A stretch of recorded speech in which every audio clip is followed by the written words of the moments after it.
Alors, le morph target, dans ce cas-ci, j'ai une épaulière avec des détails. D'accord? J'ai été un petit peu distrait.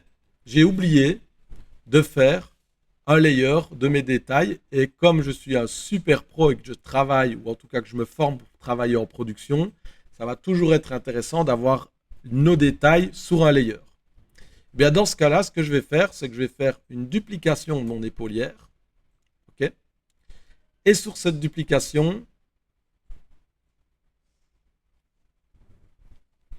je vais faire un morph target. Donc le morph target ici, c'est store mt. D'accord? En faisant un store mt, j'ai en fait enregistré toutes les informations de mon mesh. OK? Mon mesh là, il est enregistré quelque part dans la mémoire du programme. Maintenant, sur ce mesh, si je fais un nouveau layer comme ceci, vous voyez que le layer est en mode rec, donc il va enregistrer tout ce que je fais.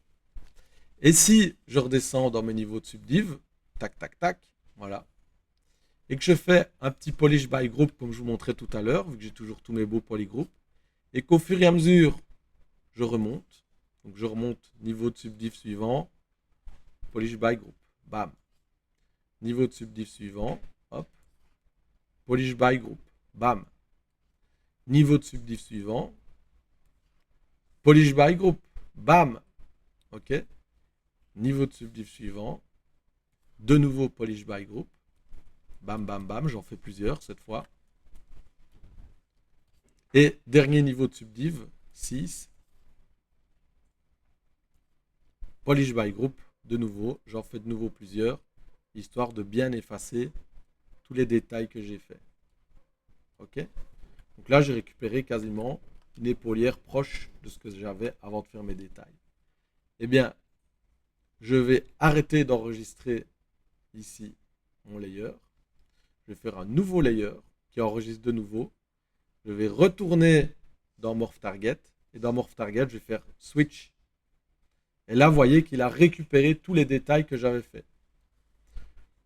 J'arrête d'enregistrer ici mon layer. Et là, qu'est-ce que je viens de créer? Je viens de recréer mon layer de détails.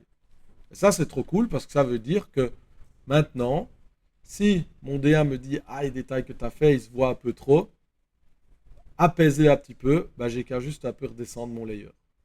S'ils me disent voit pas assez, je mets mon layer à fond et je peux par exemple le duplicate. Et là, boum, j'ai un double layer qui fait les effets sur mon épaule. Et je peux vraiment jouer avec l'exagération du détail sur mon épaule. D'accord? Alors ça, c'est une technique si jamais vous avez oublié de faire un layer à la base. Ok? Normalement, vous n'oubliez pas et vous n'avez pas besoin d'utiliser le morph target.